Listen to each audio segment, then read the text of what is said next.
When the clock strikes 2, 3, and 4, if the band goes down, we'll yell for more. I interviewed Bill Haley in 1956, and I said, Bill, what's it like? You're king of the world, walk around the clock, shake, rattle, and roll. He said, we're finished. I said, what? He said, we're finished. There's a young, good-looking kid out of the South they call the Hillbilly Cat. And he's good-looking and young and all the things I'm not, and he's going to take over. Bill Haley knew what was coming.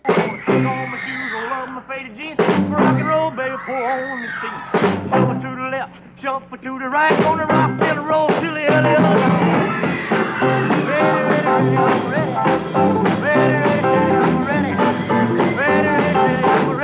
ready to rock and roll. Elvis was such a phenomenon because he was a one-off. No one had ever seen anything like this. This was like a Martian, really, especially to the American religious Southern Belt. There was black music and there was white music, and radio stations, there was very much a segregation in music as well as there was in every other aspect of life in the United States.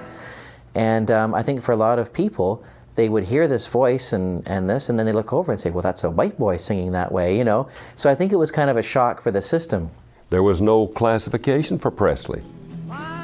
Country people didn't think he sounded country. Pop people certainly didn't think he sounded pop.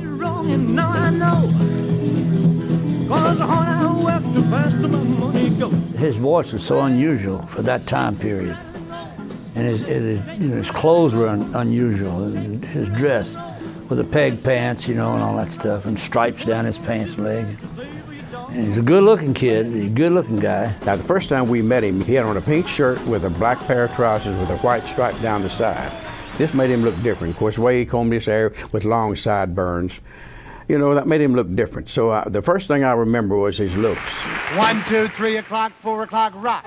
5, 6, 7 o'clock, 8 o'clock, rock. 9, 10, 11 o'clock, 12 o'clock, rock. We're going to rock around the clock tonight. A lot of the other musical performances that were around, even Bill Haley, who was a contemporary, Bill looked a lot older and a lot straighter, more straight-laced. And Elvis was hip, and he was young, and he was handsome. So there was a big difference, and he sang like a black man and could dance and all those things.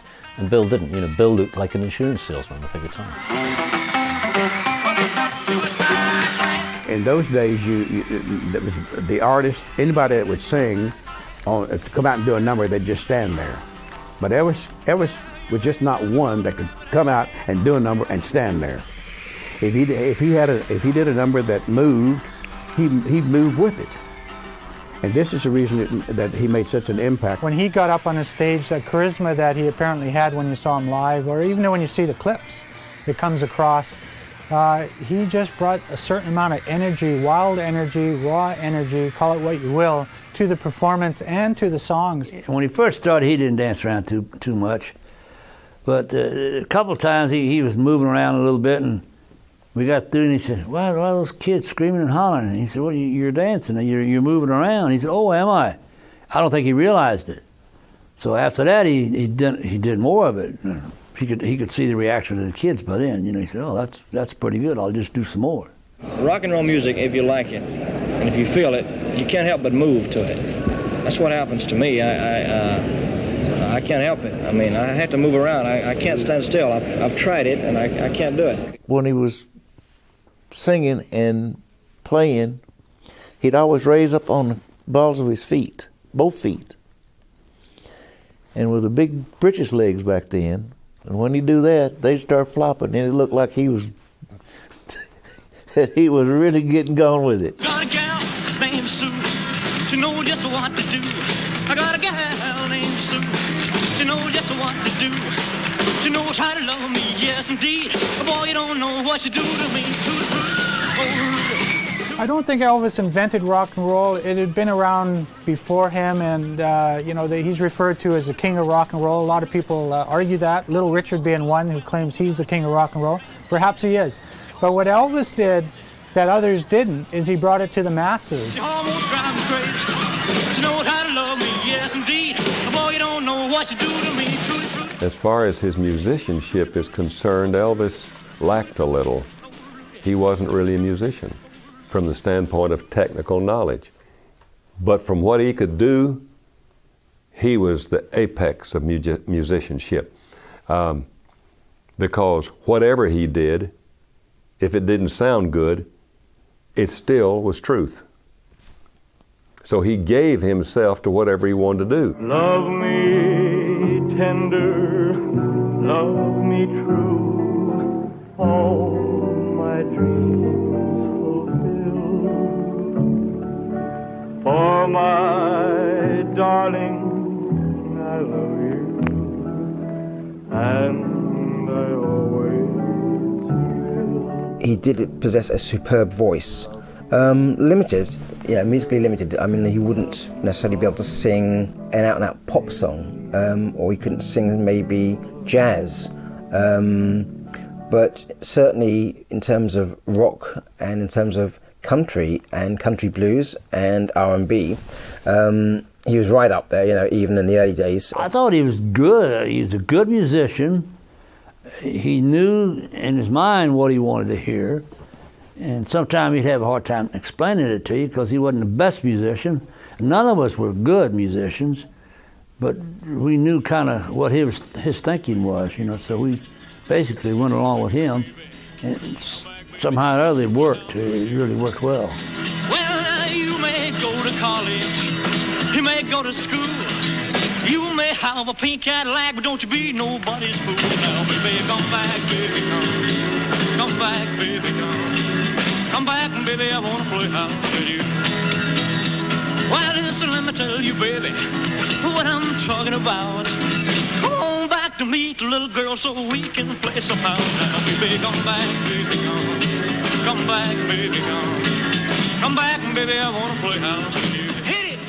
Elvis had a fantastic band, and you had Scotty Moore on guitar. DJ kept just the steadiest backbeat you ever wanted. Bill Black, he was the bass player for Elvis. He wasn't necessarily the best bass player in the world, but he was the one that was best for Elvis. Scotty was a kind of a blues jazz player he wanted to be, and Bill was just an all-around bass player. That's, you know, just not country, not pop, just the feel of that's what he had a good feeling to his bass playing. The first Elvis sounds unique were because of Scotty Moore's unique guitar. Basically, Scotty Moore and others at the time would be taking these kind of sort of riffs and phrases and speeding them up. So instead of being kind of like a, instead of being a blues thing, they'd be going.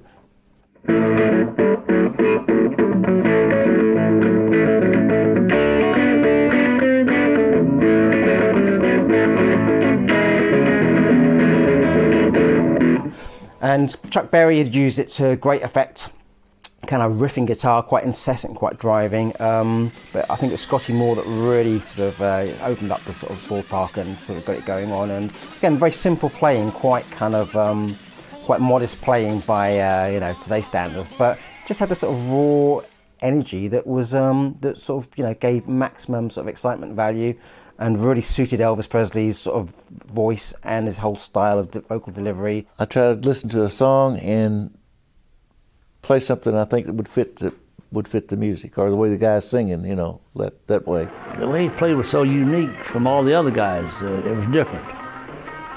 Played the thumb and the rhythm, and just, you could hear his record, you could tell it's Scotty. There's no question about it. And all the guitar players hadn't figured out what he's doing yet, you know? I think the guitar breaks in the early arrangements of Elvis music really set the style. It had a lot of a neat heavy tremolo, lots of echo in the guitar. It really sort of said that this was a very different sound. It wasn't country music, it wasn't rhythm and blues music. You know, it was a mixture of the two of them.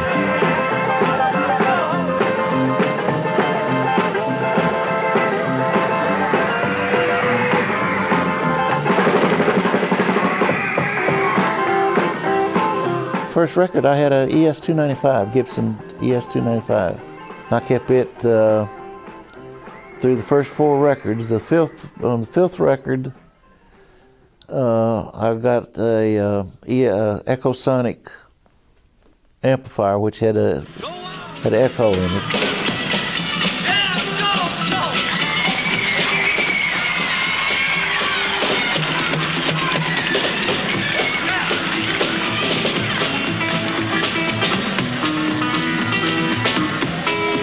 Scotty played the guitar, his searing guitar riffs and that. It gave Elvis the chance to get away from the microphone and do a bunch of gyrating around, you know, and shaking his hips and wiggling around. Half the time he didn't play the guitar even, you know, it was more of a prop than anything. But he played off of Scotty. That's all I know, Mama, anyway do.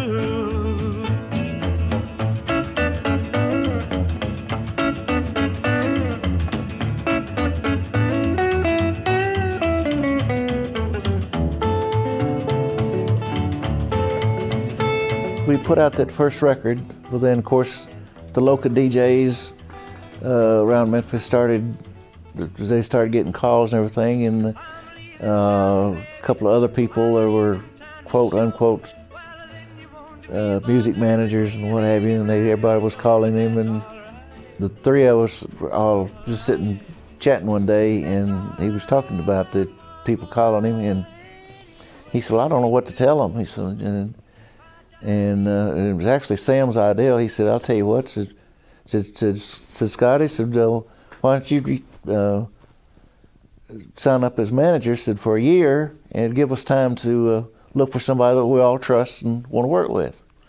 And that's the way what happened. Scotty Moore, come over here and say howdy to all your friends in Texarkana, will you? Howdy. Well, we want to invite everybody out to the show Friday night, and we're going to have 2 shows at 7 and 9. And they've all been asking about the drummer that we had up there last time, DJ Fontana. And he's going to be with us. He's a regular member of our band now, and he'll be there with us Friday night. Basically, the country acts and the country programs wasn't really familiar with drums at all. So they wasn't sure how the people would take it. So they said, well, you stand back there and play. And I said, well, that's all right with me. You get paid the same money, you know. And after a couple of weeks, they said, well, just bring a snare drum out and bring a cymbal out. And by the time we got through with Elvis, they had the whole set out. You know, he said, just bring them all out. And that's what he wanted, and that's what Elvis wanted. So I guess maybe they kind of figured they better go along with his wishes, I guess, because he was drawing a lot of people in there by then. Presley played at these fairs. He actually sung at these country fairs, you know, and basically that was country music, you know, it was like a cross between bluegrass and traditional country, and he amalgamated country, skiffle, blues, everything into one. None of us had ever been on the road, so you had number one, you'd have an experience, and then pretty soon you started getting tired and said, well, this will never end. But and yet tomorrow, the next show will be better. It'll be a better show, be more money, it'll be, you know, everything's supposed to go up. Well, we had one car, me, Scotty, and Bill, and Elvis, had all the instruments in that one car. Sometime he'd bring Gene Smith with him, which was his cousin, sometime Billy, another cousin, and other times Red West. So it was a car full of people and instruments, but somehow or another we all got in there, and hey, we had a great time. You've covered a lot of territory in the last few months, I believe. Yes, ma'am. I've covered a lot, mostly in West Texas. That's where my records are hottest. They tell me that they almost mob you there, the teenagers. They like you so much. But you know, I happen to know that you have toured all down in the eastern part of the country, too, down through Florida and around, and that the people went for you there about as well as out in West Texas. Isn't that right? Well, I wasn't very well known down here, and my records don't have the distribution that they should have. Sam Phillips, if he gets credit, and he deserves credit, he always wanted to find white singers that could do rhythm and blues, and that's where Elvis fit that category. The trouble was with small independent labels like Sun is distribution nationally. He had a problem with that, and it became very expensive. I think that's an interesting thing. This one piece will make 52 layers. Watch on mobile devices or the big screen. All for free. No subscription required. Well, there'd been several people, I guess, been trying to buy his contract. And Parker came into the deal and set the whole thing up with RCA. And when they paid Sam the money. And this is when we went to RCA and cut the first record. Colonel Parker saw that RCA had international distribution, that his boy would become a giant, and Sam couldn't provide that, and Sam knew it. Here's a young man who in a few short months has gained tremendous popularity in the music business. His records are really going like wildfire. He's America's new singing sensation, our new RCA recording artist. Here he is, and a big reception for Elvis Presley!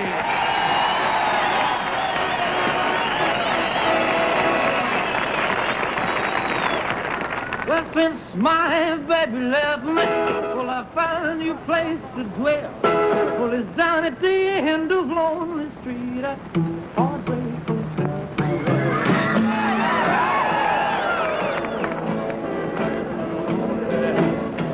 I'll be so lonely, I could die. Heartbreak Hotel was Elvis's first recording that was released for RCA Victor. It therefore being on a national level as opposed to Sun, where it was just regional.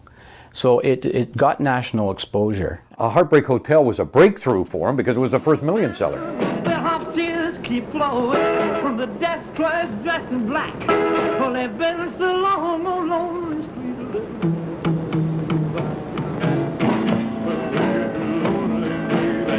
Well, it's just another studio date. We did it at Trafco.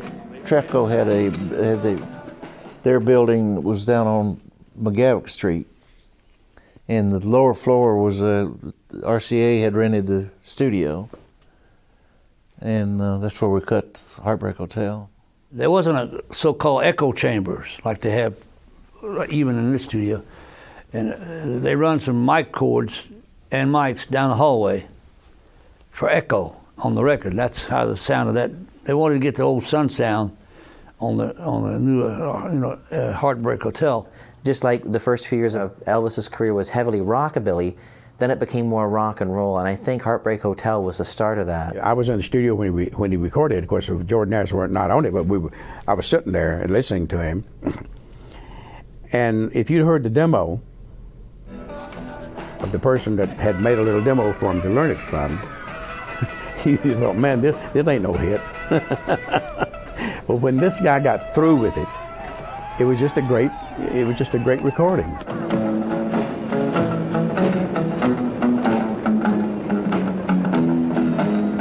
Well, if your baby leaves you, you got a tale to tell. But just take a walk down Lonely Street to Heartbreak Hotel.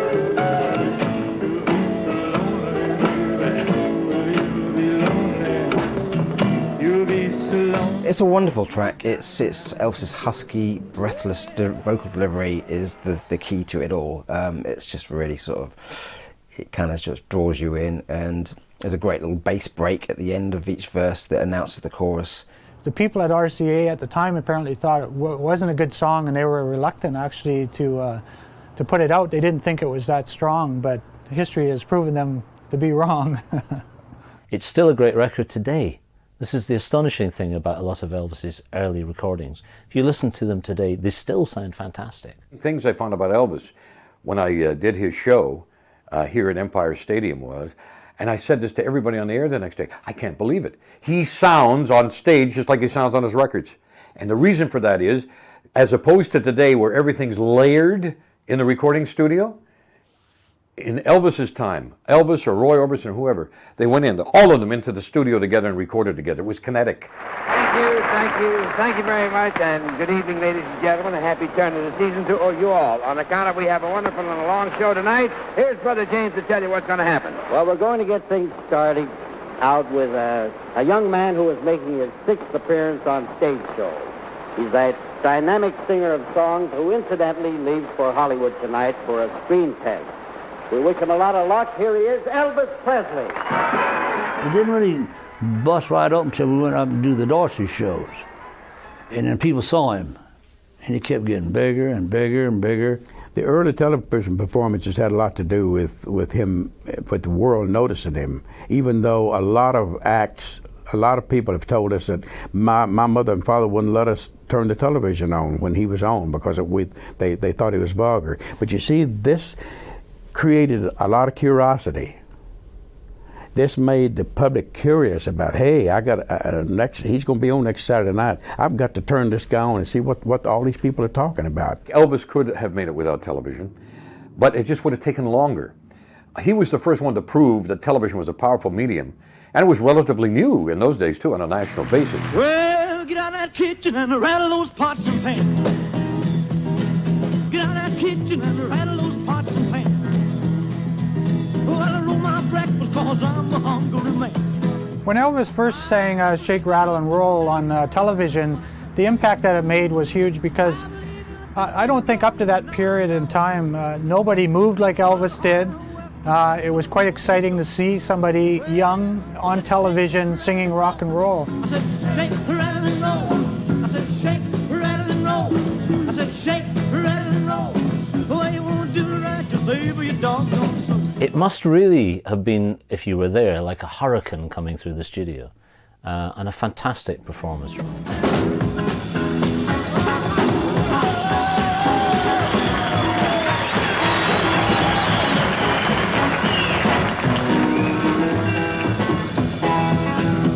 I'm like a Mississippi bullfrog sitting on a hollow stump. I'm like a Mississippi bullfrog sitting on a hollow stump. I got so many women, I don't know which way to jump. Here's this long-haired, greasy punk, you know, with sideburns, screaming out at them on the television screens. And he was shaking, rattling, rolling all over the place. And, you know, the adults, of course, they thought, this isn't music, he can't sing. I think they could accept the R&B artists doing all that sort of stuff, but to see a white, wholesome American doing all this mad hip swinging was a bit of a shock. All the singers in those days stood there, but Elvis watched the gospel singers and the black performers move. So he moved on stage. When he was first brought to the public, you know, they wouldn't even shoot him from the hips down, all that kind of thing on various TV shows. They called him vulgar. And like he said, that really hurt him. He was very, very concerned about what the reporters would write about him and what the people would say about him. We used to say, Elvis, forget it. What difference does it make? I've tried to figure it out. I don't see how they could think that it would contribute to juvenile delinquency. Someone that's only singing and dancing. I don't see that, because if there's anything I've tried to do, I've tried to live a straight, clean life and not set any kind of a bad example. I will say that there are people that are going to like you and people that don't like you, regardless of what business you're in or what you do. You cannot please everyone. People were afraid of him. They were afraid of Presley because he was just out there. He was like you opened a beehive and you had honey on you already and they were coming at you, you know. The song is called Blue Suede Shoes. But it's one for the money, 2 for the show, 3 to get ready. Now go, cat, go, but don't you step on my blue suede shoes. You can do anything like all Elvis could do anything different from anybody. I mean, he could take a song that anybody had and do it different. I mean, if he just put his heart and soul into a song, it was just a different song.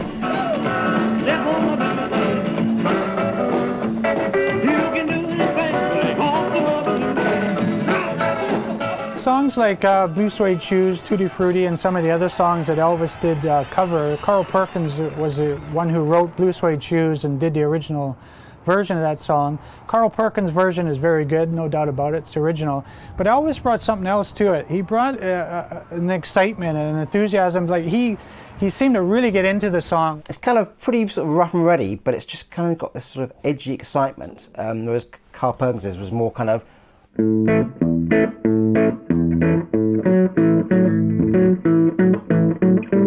more of a sort of kind of lilting sort of country-ish sort of thing, whereas sort of Scotty Moore's guitar part and Elvis's acoustic strum was, well, you can knock me down. It was much more kind of aggressive and sort of, and I think this is one of the sort of key elements in Elvis's early sound where it really kind of it was sort of almost pin you against the wall and say, you're going to pay attention to me. I listened to both of them, Carl Perkins and Elvis's.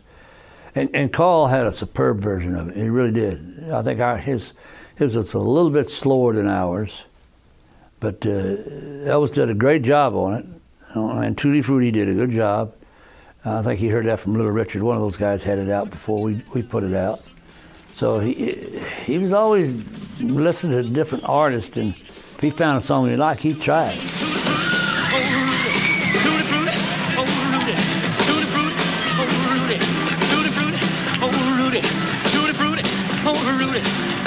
Bobby Lou, blop, bam, boom, I got a gal named Daisy. She almost drives me crazy. I got a gal named Daisy. She almost drives me crazy. She knows how to love me, yes indeed. Boy, you don't know what you do to me. Tutti Frutti, oh Rudy. Tutti Frutti, oh Rudy. Presley's interpretation of any song really is always something special. I think he gave them more fire, he gave them more life, and he gave them, they speeded them up a lot more than when he did. You know, they all got sped up. They all had a bit more of a kick.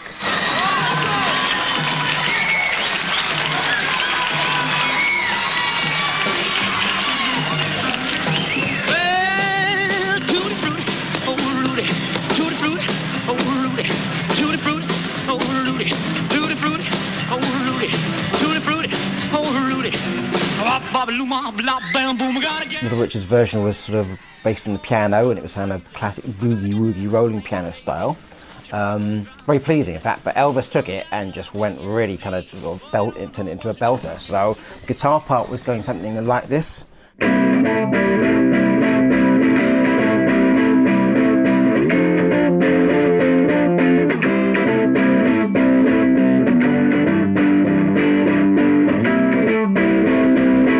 So altogether, a lot more exciting proposition, driving forward a lot more and kind of much more energetic. It's more of kind of a rockabilly feel, especially more so than what Little Richard did.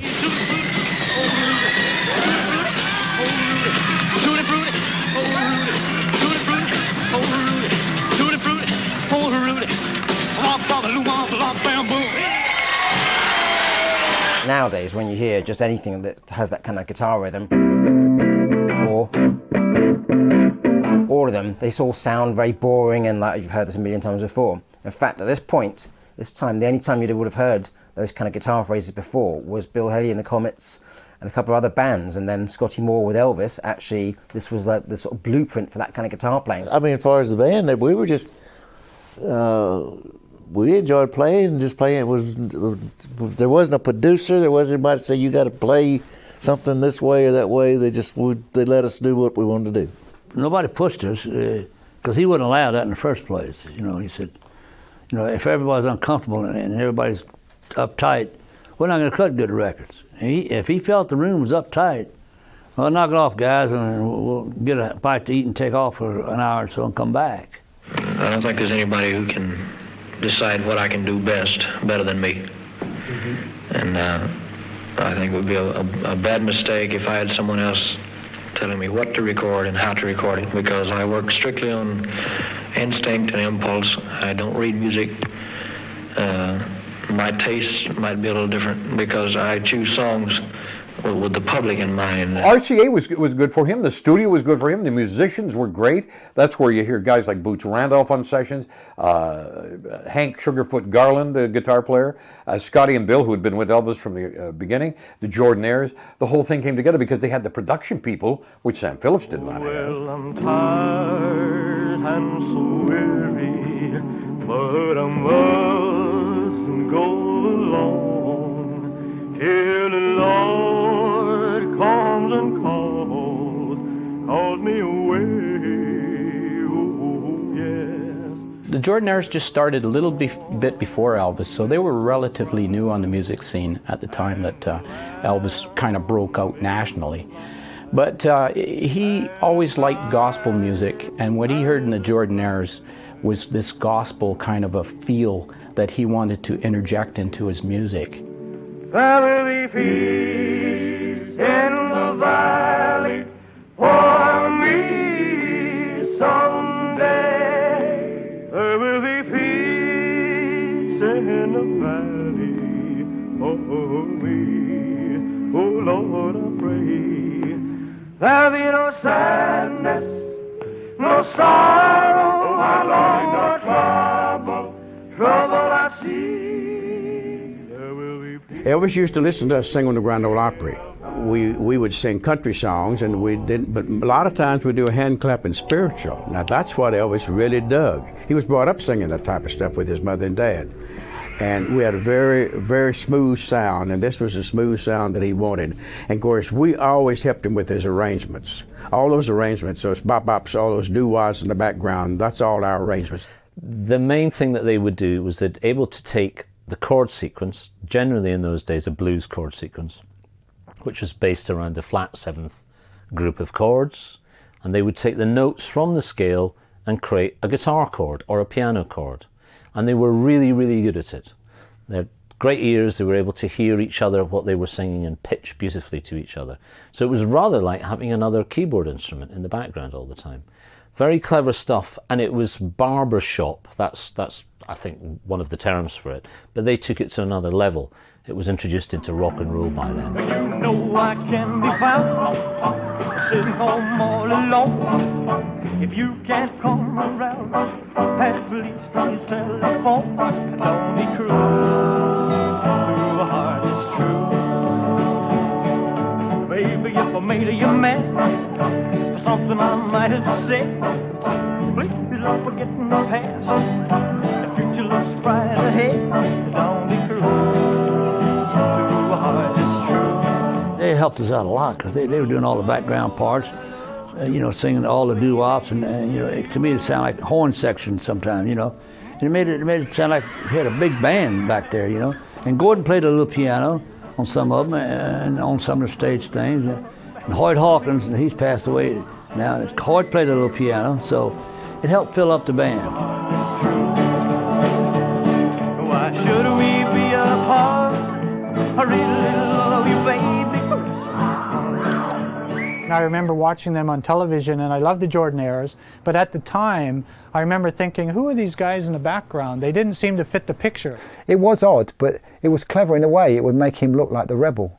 You'd have the straight backing musicians, and then you'd have this rebel lunatic at the front going mad, gyrating his hips, all the girls screaming, and the black hair, you know, the quiff falling down, everything, and he would look like nothing on earth.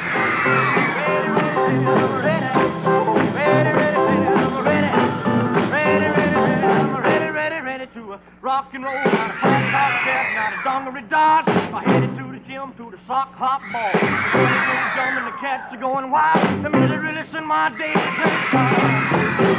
There was a kind of this reassuring maturity having the Jordanaires back there, and like when you sort of see them, for instance, on a song, on the televised version of Ready Teddy, they're clapping along, having a great time, and again, they're really enjoying it. I think they realised that they joined a very special band, they were backing a very special artist.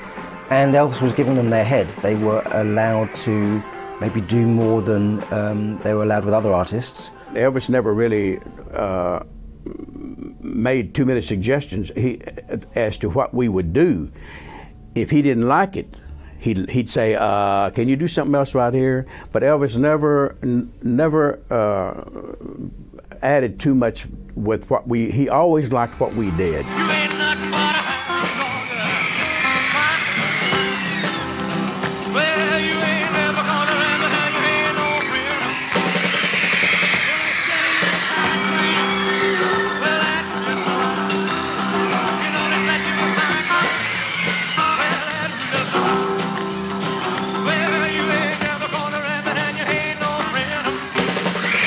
Before Hound Dog came out, we had different songs that were by different artists that were very much what we call like middle of the road music now. Patti Page and Frank Sinatra and all this kind of stuff. And that was pop music. It was very kind of safe and, you know, songs about love and things like that. And then you had the American black music that was on black, you know, radio stations and this kind of stuff that not a lot of people, not a lot of white people in America heard unless they tuned in these radio stations. And songs like You Ain't Nothing But a Hound Dog, which was actually written for a woman singer. When Elvis first heard that, he thought, you know, well, this would be a great song to do. The song is about sex, it's about having sex. And even though Elvis's version is sort of sanitized and has been cleaned up, like been bowdlerized, in fact, from the original, which was recorded by Big Mama Thornton in 1953, Elvis's version in 56 it's been cleaned up, but it's amazing that he gets away with it, and it became such a big pop chart. Sort of, no one actually listened to the lyrics and went, "Hey, actually, that's about lovemaking and having sex." Interestingly, the whole arrangement's different. Mama May did "You Ain't Nothing But a Hound Dog," where Elvis said, "You ain't nothing but," up like that. 2 guitar parts on Hound Dog. The first part is a rollicking part that Bill Black is playing on bass as well. So it's going.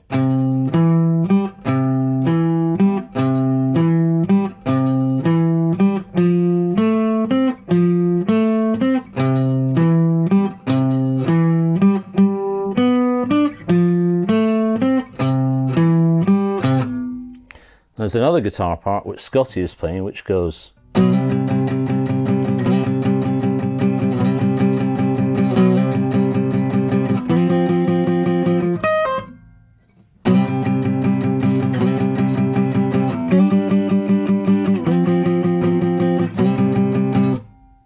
So the two together create the sound.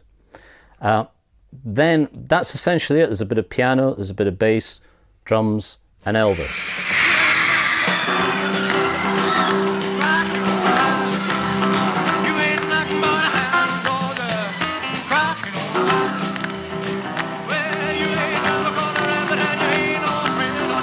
It was certainly one of the wildest records anybody had ever heard. It had Bill Black, he kept a nice steady beat. The Jordanaires were given the oohs and ahs in the background and the hand claps. And Elvis played a bit of rhythm. You could hardly hear him on guitar, but he was there. And Scotty Moore, he threw in 2 of the wildest space age guitar solos that had ever been recorded up until that time. So on Hound Dog, which is in the key of C, it would start like this.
I played piano on a lot of his recordings. I even played piano on Hound Dog. I bet you didn't know that. Gord Stoker was playing piano because Shorty Long had he had another gig he had to go to. He was working on a stage show, and so he had to leave, and Gordon took over piano, and so we just had the 3 Jordanaires singing on that. You ain't nothing but a hound dog, crying all the time.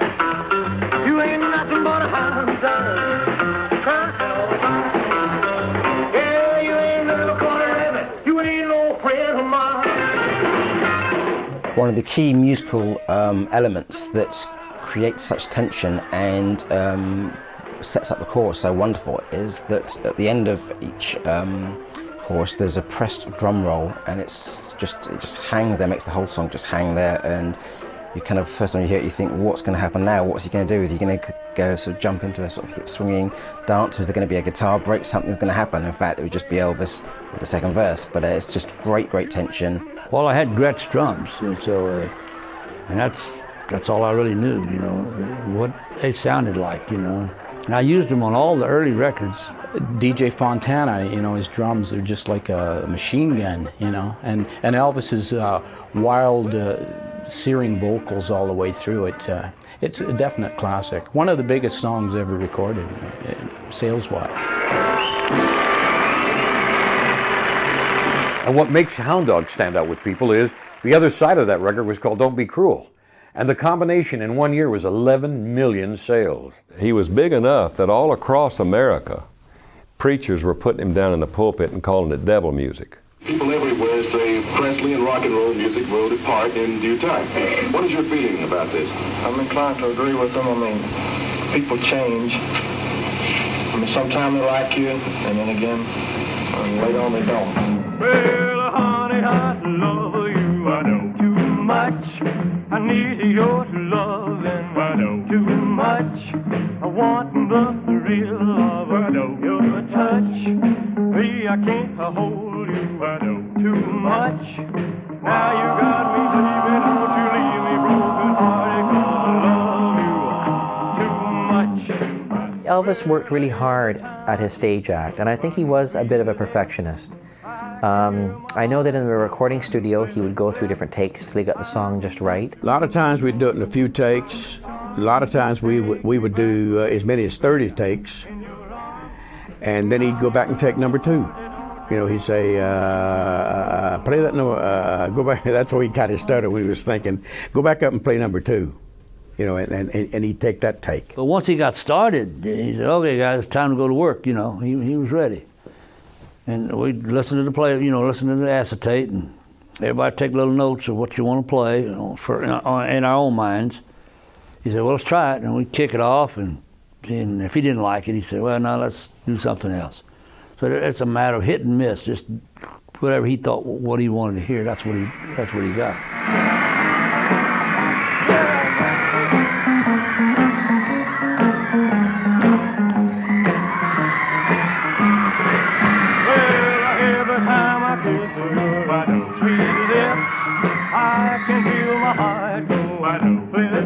He might miss a word, I might miss the chord, or but we're talking about, ooh boy, the skin of your teeth back in those days, I guess.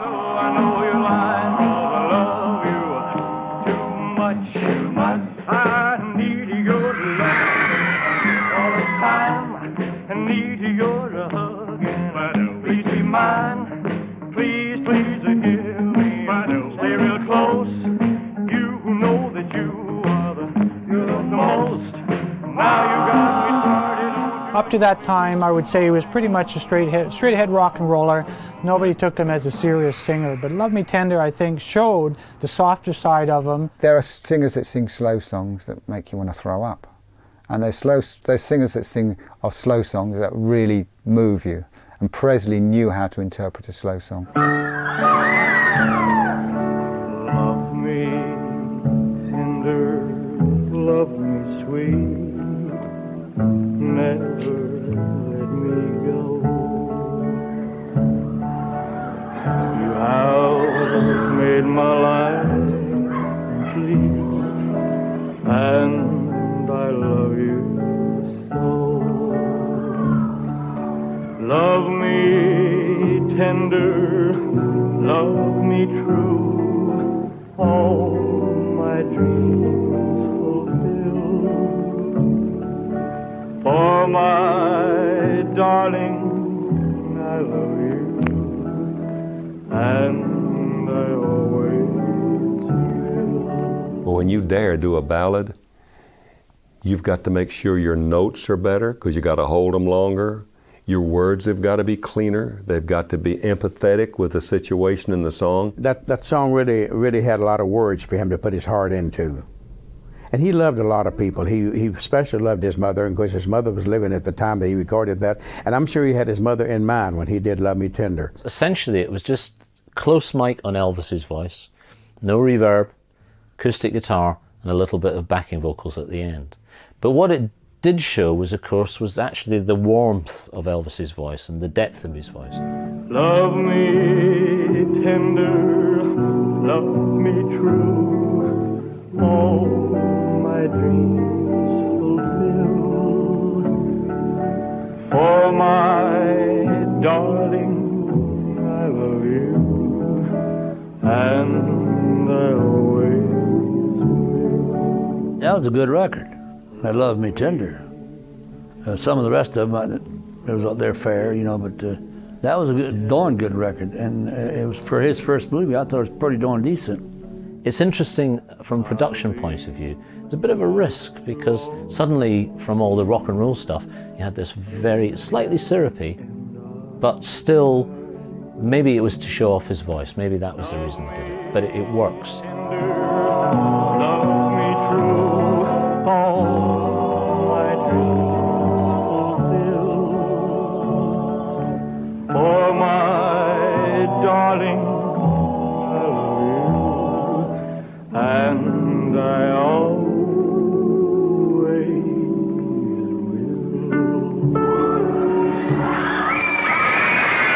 He approached the song different. He sang it different. He had an excellent memory, and he didn't have to read the words. He knew that he had the words right up here, and this way he could put his heart into a line. He could put his heart into the words of a song. Around him, his influences were blues, black blues music. There was country music, which was essentially white music, but had its roots in black music as well. And then there was the church. And he loved gospel music. Every chance he got to go hear a gospel group, he would go. Years back, they used to have several gospel troops come through town all the time. And they played Memphis, of course, and he'd go back and see them, every one of them.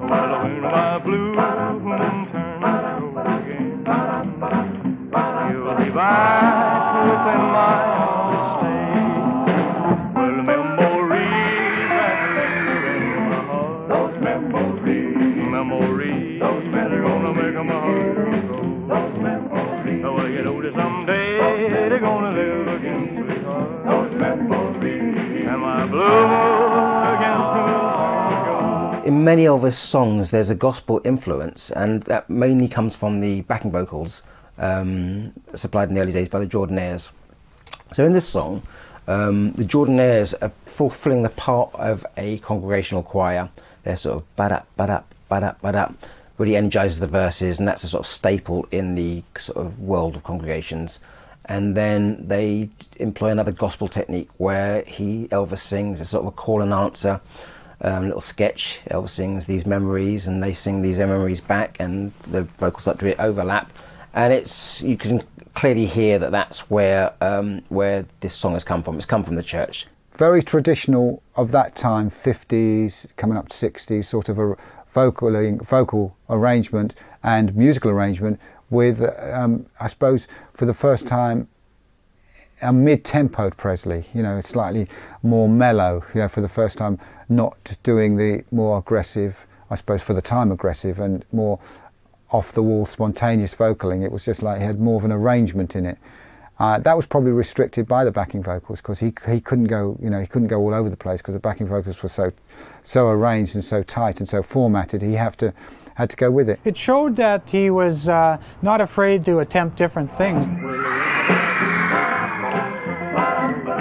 When the Blue Moon Turns to Gold would appeal more to an older audience, where all this other stuff, the early stuff and everything, It's All Right and all that stuff would appeal to a much younger audience, and would get much onto those more fringe type radio stations, where this could be mainstreamed and mainlined into the major radio stations. And I always got the feeling that that was a calculated move. Many people would say to us, what do you think Elvis would do if he was still alive? Many people say that they think he would be doing strictly all gospel if he was still alive, because that's really his first love. That's really what he wanted to do more than anything. I don't think that would be. I think he'd be doing just what he wanted to do if he was still alive. I don't think he'd be all doing all gospel. I think he'd be doing, he loved country music. He never got to do much country music, but he loved country music, and there's a lot of great country songs that he would be doing if he were still alive even today. When they invented the title of King, it was suited to Elvis, because there's nobody in entertainment that's even close to the caliber of what he was. When people wanted music to change, suddenly he was there. And I think that's why he became a phenomenon. They broke the mold when they made him. He was a special person in every way, in his performances, in his attitude, in everything he brought to this business. It wouldn't be what it is without him. Well, listen to me, baby. Try to understand. I'd rather see you dead, little girl, than to wed another man. Oh, baby, come back. Elvis was the beginning of what the Beatles became in a lot of ways. For instance, John Lennon's been quoted to say, before Elvis, there was nothing. Elvis had a huge influence on the Beatles. They listened to Elvis before they were recording. So that influence went on to the Beatles and then onwards. Everybody copied him, everybody imitated him. And he did not invent rock and roll, but he made it. Yes, there was the Bill Haleys and the Jerry Lee Lewis and Little Richard and people like that. But really, he has been the most enduring of them all. No, he wasn't overrated by no means. He didn't like to be called a king, but still, he was the #1 guy, and he still is. He was the best at what he did of anyone who has ever come along. He deservedly sits astride the music world as the very king of rock.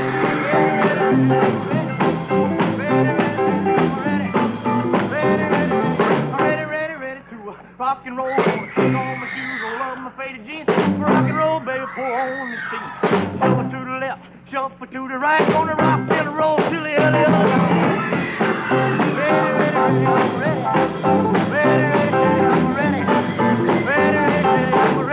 ready to rock and roll.